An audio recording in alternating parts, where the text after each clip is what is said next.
Hello friends, मैं doctor Manoj Kumar Sharma और आपके अपने YouTube channel doctor Sharma English गुरु में आपका हार्दिक स्वागत है।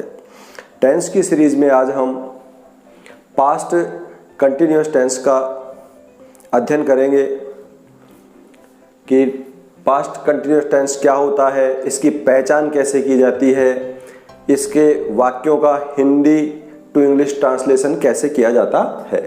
तो दोस्तों, जैसा कि आप देख पा रहे हैं, पास्ट कंटिन्यूअस टेंस है। मेरे पिछले वीडियो में मैंने आपको बताया था कि प्रेजेंट और फ्यूचर की जो पहचान है वो कंप्लीट पहचान है, अपने आप में कंप्लीट है पूरी तरीके से।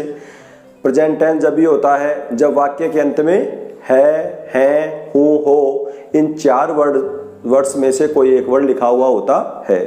फ्यूचर टेंस कब होगा? जब वाक्य के अंत में गा, गे, गी लिखा हुआ होता है। और पास्ट टेंस की जो बात की थी, यानी दिया गया वाक्य यदि प्रेजेंट टेंस का भी नहीं है और फ्यूचर टेंस का भी नहीं है तो वो पास्ट टेंस का होता है। हमने ये पढ़ा था। तो पास्ट कंटिन्यूअस टेंस आज हम पढ़ रहे हैं। तो कंटिन्यू का मतलब होता है लगातार, बिना रुके। यदि कोई कार्य पास्ट टेंस के अंदर लगातार हो रहा है तो वह होगा पास्ट कंटिन्यूअस टेंस। इसकी पहचान हम कर सकते हैं कि यदि हिंदी वाक्य के अंत में रहा था, रही थी, रहे थे लिखा हुआ है तो वह होगा पास्ट कंटिन्यूअस टेंस। या वाक्य के अंत में हुआ था, हुई थी, हुए थे, इनमें से कोई भी यदि वर्ड लिखा हुआ होता है तो वह पास्ट कंटिन्यूअस टेंस होता है। जैसे राम जयपुर जा रहा था, वाक्य के अंत में लिखा हुआ है रहा था, इसका मतलब ये कौन सा टेंस हो गया? पास्ट कंटिन्यूअस टेंस हो गया। राम जयपुर जा रहा था, पास्ट टेंस में वो जयपुर जाने का कार्य कर रहा था। कार्य को शुरू करने के बाद में लगातार जिस समय तक बात की जा रही है उस समय तक यदि वो कार्य बिना रुके लगातार होता है तो वह होता है कंटिन्यूअस। तो पास्ट कंटिन्यूअस टेंस हो गया। पहचान आप समझ गए अच्छी तरीके से कि वाक्य के अंत में रहा था, रही थी, रहे थे या हुआ था, हुई थी, हुए थे लिखा हुआ होगा तो ही वह पास्ट कंटिन्यूअस टेंस होगा। नियम क्या है इसके? तो पास्ट कंटिन्यूअस की दो हेल्पिंग वर्ब हैं, वॉज और वर। सिंगुलर सब्जेक्ट के साथ लगता है वॉज और प्लूरल सब्जेक्ट के साथ लगता है वर। एक वचनकर्ता के साथ वॉज और बहुवचनकर्ता के साथ वर हेल्पिंग वर्ब काम में ली जाती है। और वाक्य के कंटिन्यूटी को दर्शाने के लिए कि कोई काम लगातार हो रहा था, इस निरंतरता को शो करने के लिए हमेशा वर्ब की फर्स्ट फॉर्म में आईएनजी काम में ली जाती है। वर्ब की फर्स्ट फॉर्म में आईएनजी लगती है। तो इन बातों को आप अच्छी तरह से लर्न कर लें। बहुत ही इंपॉर्टेंट टेंस है ये अपने आप में और बहुत ही सरल टेंस है। सीधी सी बात है कि कार्य भूतकाल में पास्ट टेंस में लगातार यदि हो रहा है तो वह पास्ट कंटिन्यूअस टेंस होगा। पहचान रहा था, रही थी, रहे थे या हुआ था, हुई थी, हुए थे। हेल्पिंग वर्ब कौन कौन सी हैं? तो दो हेल्पिंग वर्ब हैं, वॉज और वर। सिंगुलर के साथ वॉज और प्लूरल के साथ वर। वर्ब की फर्स्ट फॉर्म में आईएनजी लगाते हैं। ये कंटिन्यू जो शब्द आ रहा है कंटिन्यूअस, इससे ऑटोमेटिकली हमें पता चल रहा है कि वर्ब की फर्स्ट फॉर्म में आईएनजी लगेगी। तो इसमें सबसे पहले हम हल करने जा रहे हैं अफर्मेटिव सेंटेंस। अफर्मेटिव सेंटेंस हम लगातार बात करते आ रहे हैं मेरे पिछले वीडियो में कि अफर्मेटिव सेंटेंस सकारात्मक वाक्य होता है। इसकी पहचान क्या है कि ये वाक्य सब्जेक्ट से शुरू होते हैं और वाक्य में ना, नहीं, मत लिखा हुआ नहीं होता। क्योंकि असर्टिव जो सेंटेंस है वो दो प्रकार के होते हैं, एक अफर्मेटिव और एक नेगेटिव। तो अफर्मेटिव भी सब्जेक्ट से शुरू होगा और नेगेटिव भी सब्जेक्ट से शुरू होगा।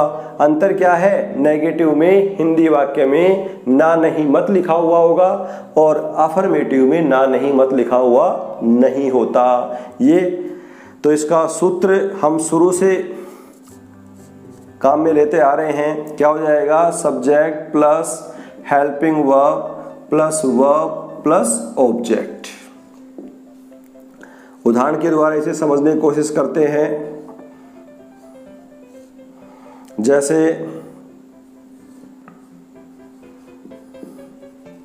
मोहन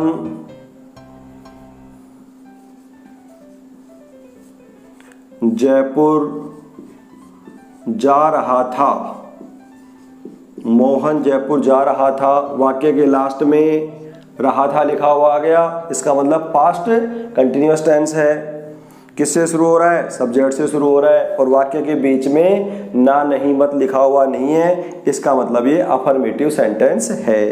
किसी भी सेंटेंस का ट्रांसलेशन करने के लिए सबसे पहले आप टेंस को पहचानिए कि कौन सा टेंस है, उसके बाद पहचानिए कि ये सेंटेंस कौन सा है।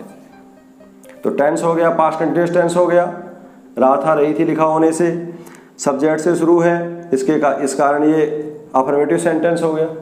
अफर्मेटिव सबसे पहले क्या आनी चाहिए? सब्जेक्ट आना चाहिए। सब्जेक्ट कौन है इसमें? मोहन। सब्जेक्ट बाद में आएगी हेल्पिंग वर्ब। हेल्पिंग वर्ब हमेशा सब्जेक्ट के अनुसार आती है। तो मोहन कौन सा वचन है? एक वचन करता है, एक नाम है, तो क्या लगेगा? वोज। मोहन वोज। वर्ब क्या है? जाना, और वर्ब की फर्स्ट फॉर्म में लगती है ING. Mohan was going to Jaipur. दूसरा उदाहरण ले लीजिए। बच्चे मैदान में खेल रहे थे। देखा हमने वाक्य के लास्ट में क्या लिखा हुआ है? रहे थे। तो पास्ट कंटिन्यूअस टेंस हो गया। किससे शुरू हो रहा है? सब्जेक्ट से शुरू है, ना नहीं मत लिखा हुआ नहीं है, इसका मतलब कौन सा सेंटेंस हो गया? अफर्मेटिव सेंटेंस हो गया। अफर्मेटिव सबसे पहले क्या आना चाहिए? सब्जेक्ट। अफर्मेटिव का सूत्र याद रखें, subject plus helping verb plus verb plus object. तो सब्जेक्ट कौन हो गया? बच्चे, तो क्या हो जाएगा? चिल्ड्रन। बहुवचन है कर्ता, एक वचन कर्ता के साथ वॉज, बहुवचन कर्ता के साथ वर्ब। तो चिल्ड्रन वर्ब। वर्ब क्या है? खेलना, खेलने को बोलते हैं प्ले, वर्ब की फर्स्ट फॉर्म में आईएनजी। तो चिल्ड्रन वर्ब प्लेइंग मैदान में, इन द फील्ड। इस तरीके से हम समस्त प्रकार के जो पास्ट कंटिन्यूअस टेंस के जो अफर्मेटिव सेंटेंस हैं उनका ट्रांसलेशन कर सकते हैं।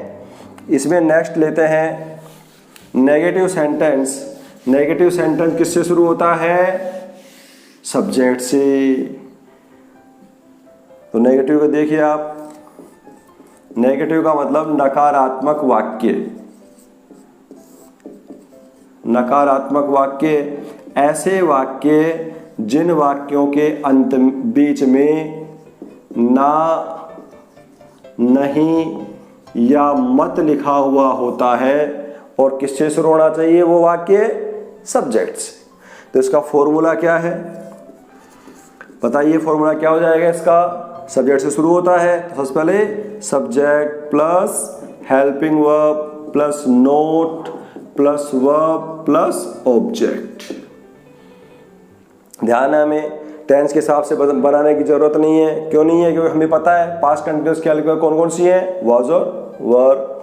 और क्या होता है? कंटिन्यूअस है तो वर्ब की फर्स्ट फॉर्म में आईएनजी लगेगा, वर्ब की कंटिन्यूटी को शो करने के लिए। जैसे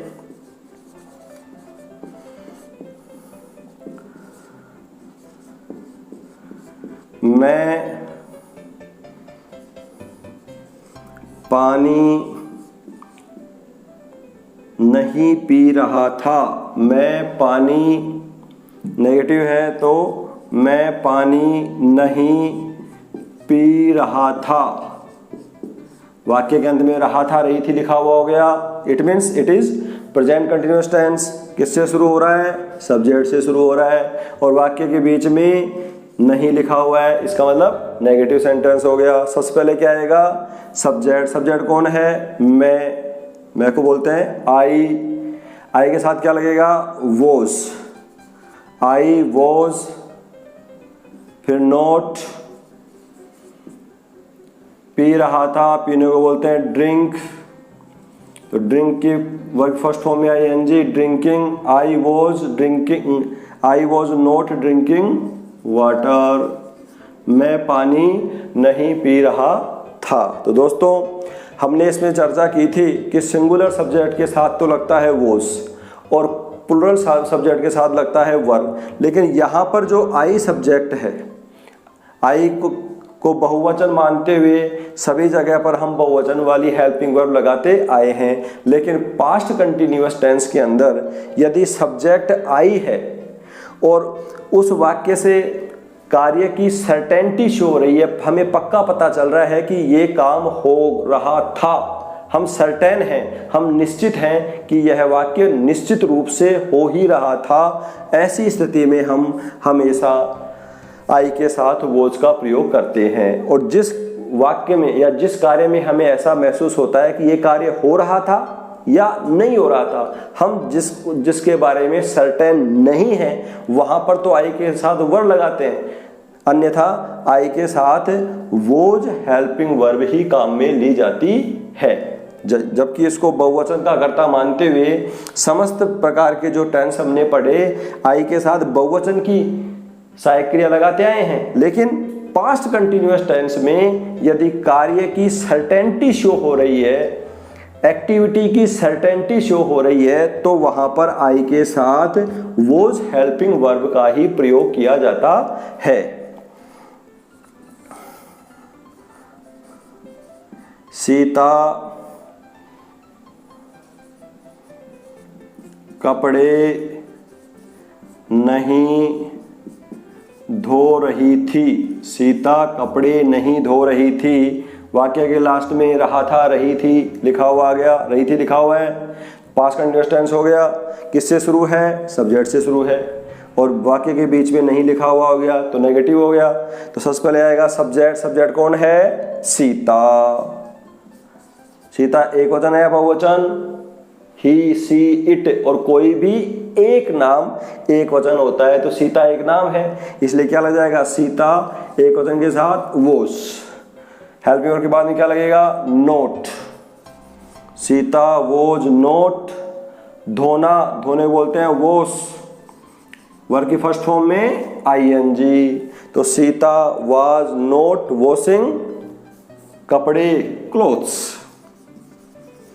Sita was note washing clothes. इस प्रकार से हमने नेगेटिव वाक्यों का ट्रांसलेशन करना यहाँ पर सीख लिया है।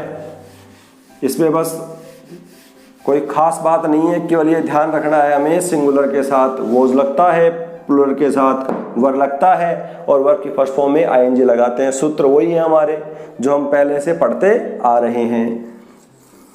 इंट्रोगेटिव सेंटेंस, इंट्रोगेटिव सेंटेंस प्रश्नवाचक वाक्य, हिंदी में उनको बोलते हैं हम प्रश्नवाचक वाक्य। टेंस के अंतर्गत हम प्रश्नवाचक वाक्य उसको मानते आ रहे हैं जो वाक्य किससे शुरू होना चाहिए, क्या से शुरू हो, और वाक्य के अंत में प्रश्नवाचक चिन्ह लगा हुआ हो। तो इसका सूत्र क्या होता है, सूत्र हमें याद है, क्या होता है सूत्र इसका, सबसे पहले आएगी helping verb plus subject plus verb plus object question mark. Fix है, ये चार सूत्र हैं, चारों को याद रखिए। तो जैसे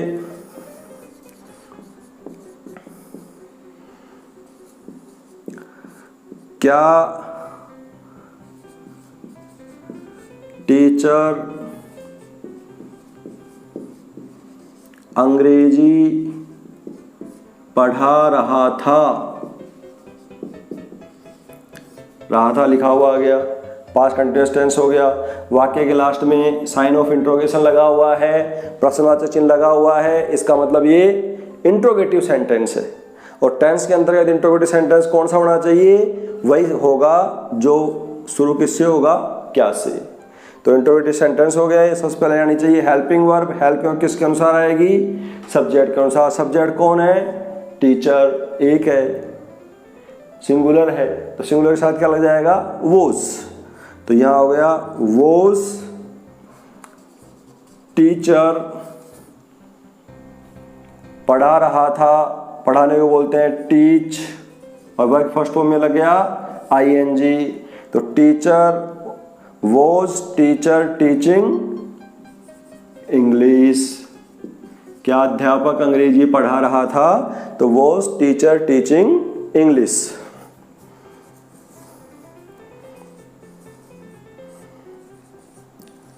क्या हम कक्षा में शोर कर रहे थे, रहा था रही थे लिखा हुआ आ गया, रहे थे पास्ट कंटिन्यूअस टेंस। वाक्य के अंत में प्रश्नवाचक चिन्ह लगा हुआ है और वो वाक्य किससे शुरू हो रहा है, क्या से। इसका मतलब इंट्रोगेटिव सेंटेंस हो गया। इंट्रोगेटिव सेंटेंस में सबसे पहले क्या आता है, सब्जेक्ट, फिर हेल्पिंग वर्ब, फिर ऑब्जेक्ट और लास्ट में क्वेश्चन मार्क। तो सब्जेक्ट कौन है इसमें, हम। एक वचन है, बहुवचन हम बहुवचन है। हमको बोलते हैं वी, तो बहुवचन के साथ क्या लगेगा, वर्ब। तो सबसे पहले हेल्पिंग वर्ब आनी चाहिए, तो क्या हो जाएगा, वर्ब वी शोर कर रहे थे, मेकिंग, वर्ब वी मेकिंग शोर ए नॉइस। कक्षा में, in the class, were we making a noise in the class.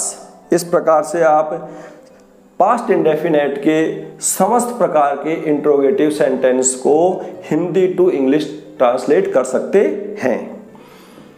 Next sentence हमारा हो जाएगा इंट्रोगेटिव प्लस नेगेटिव।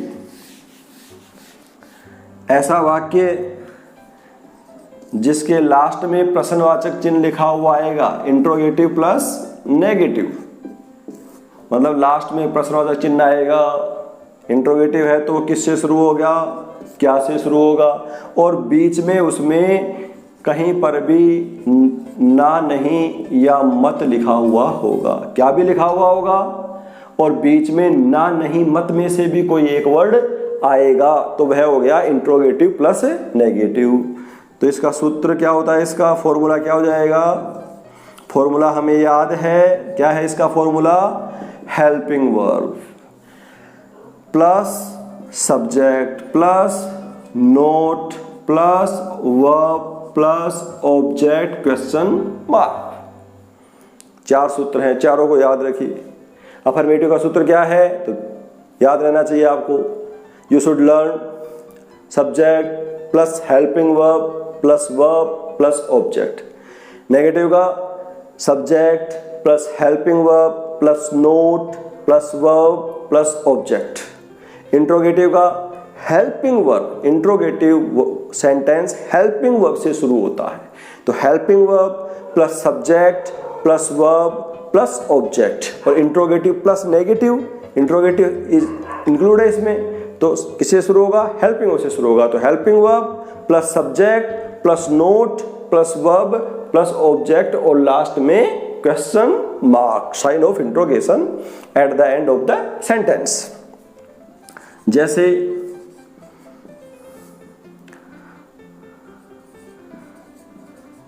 क्या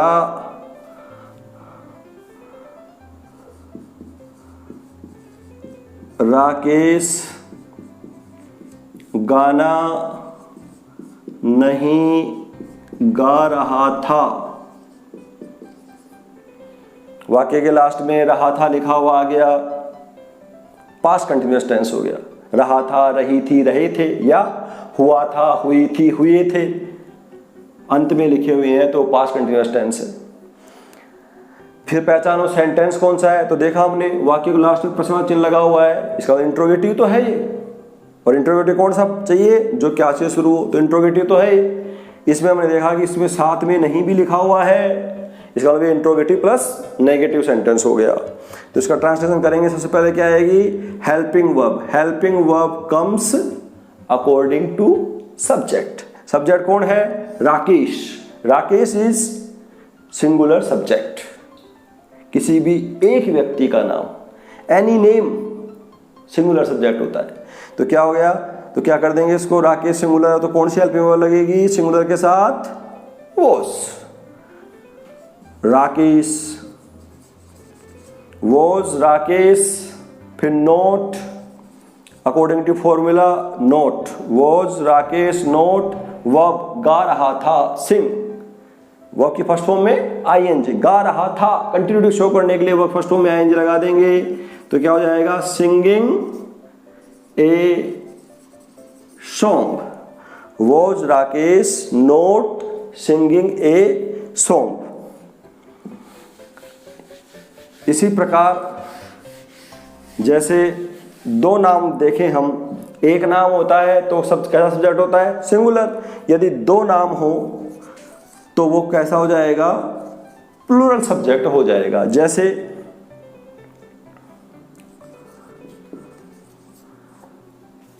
इंट्रोगेटिव प्लस नेगेटिव का ले लेते हैं। क्या काकुल और तनिष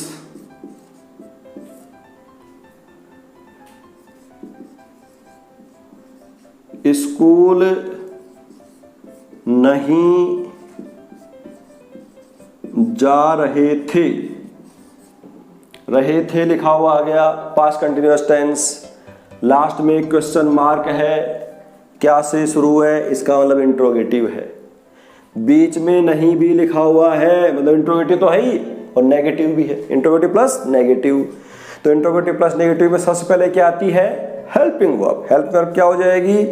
सब्जेक्ट के अनुसार आती है। सब्जेक्ट कौन है इसमें? काकुल और Tanish, two names, one is Kakul, second is Tanish.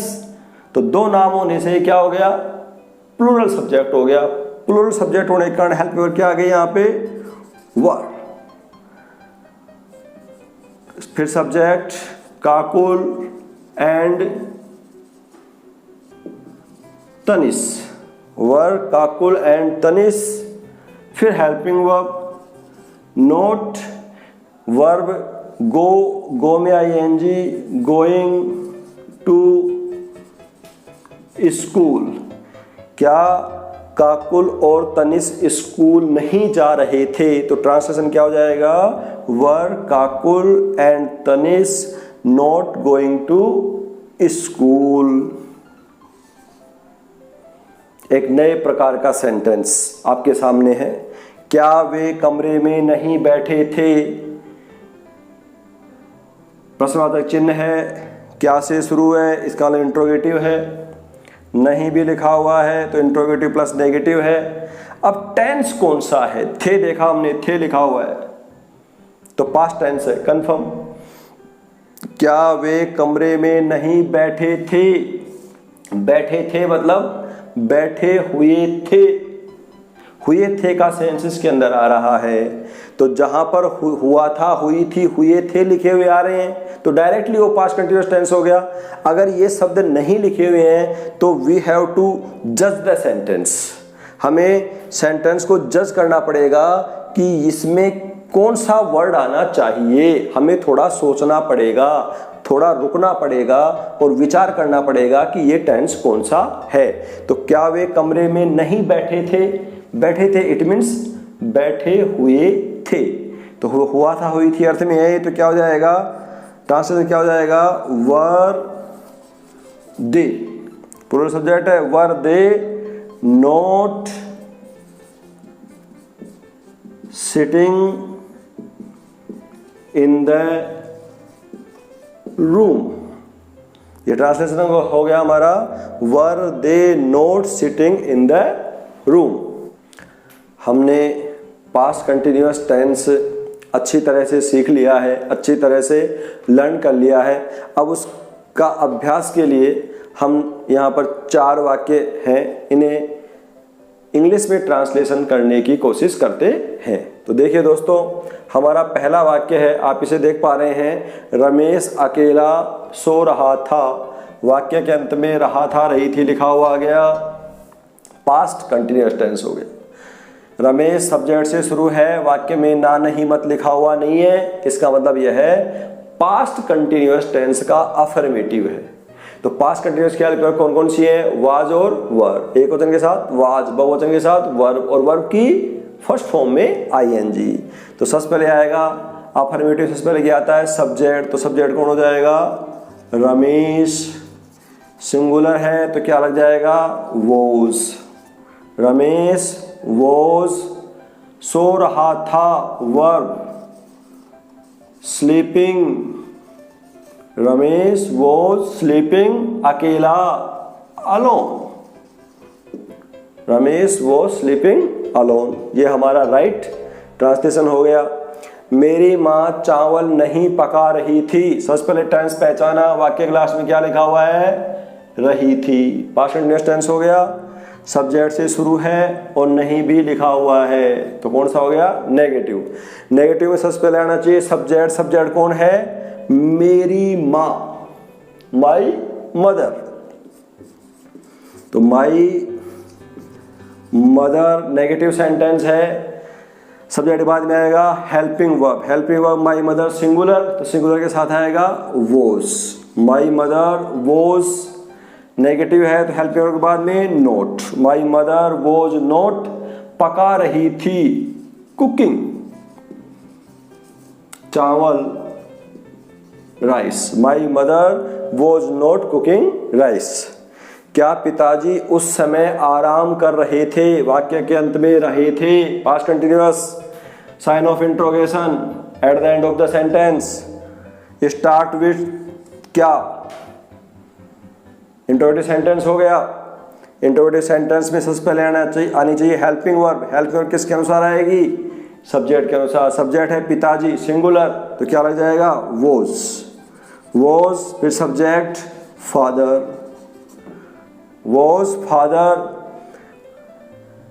Verb आराम कर रहे थे, मतलब टेकिंग रेस्ट, आराम कर रहे थे, तो आराम के लिए कोई नहीं है, कर रहे थे, आराम कर रहे थे के लिए वर्ब हो जाएगा टेकिंग। तो my was father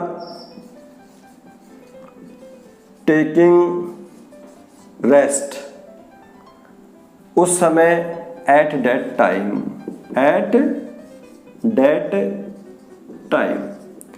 was father taking rest at that time, क्या पिताजी उस समय आराम कर रहे थे, या was father taking rest then, at that time की जगह देन आराम कर रहे थे। नेक्स्ट, क्या सुधा पौधों में पानी नहीं दे रही थी लिखा हुआ आ गया, पास्ट कंटिन्यूअस। लास्ट में साइन ऑफ इंट्रोगेशन है, क्या से शुरू है, वाक्य के बीच में नहीं लिखा हुआ है, इंट्रोगेटिव प्लस नेगेटिव। तो helping verb plus subject plus not plus verb plus object, question mark. तो सबसे पहले आएगी helping verb according to subject. Subject is Sudha, Sudha is singular subject, singular के साथ क्या लगेगा? वोज, तो क्या हो जाएगा? Was Sudha, S capital, was Sudha. Helping verb plus subject, subject के बाद में नोट, तो वो सुधा नोट वर्ब पानी दे रही थी, वाटर का ही, वाटर को ही वर्ब बना देंगे तो क्या हो जाएगा? वाटरिंग। वो सुधा नोट वाटरिंग पौधों में, वाटरिंग द प्लांट्स। ये हमारा ट्रांसलेशन हो गया। तो दोस्तों, मैं आशा करता हूं कि आप पास्ट कंटिन्यूअस टेंस को बहुत ही अच्छी तरीके से समझ चुके हैं। आवश्यकता है केवल अभ्यास की, ज़्यादा से ज़्यादा वाक्यों का आप ट्रांसलेशन करें। डेली रूटीन में इन सेंटेंस को लें, जिससे पूरी तरह से आप इसको समझ सकें। Thank you.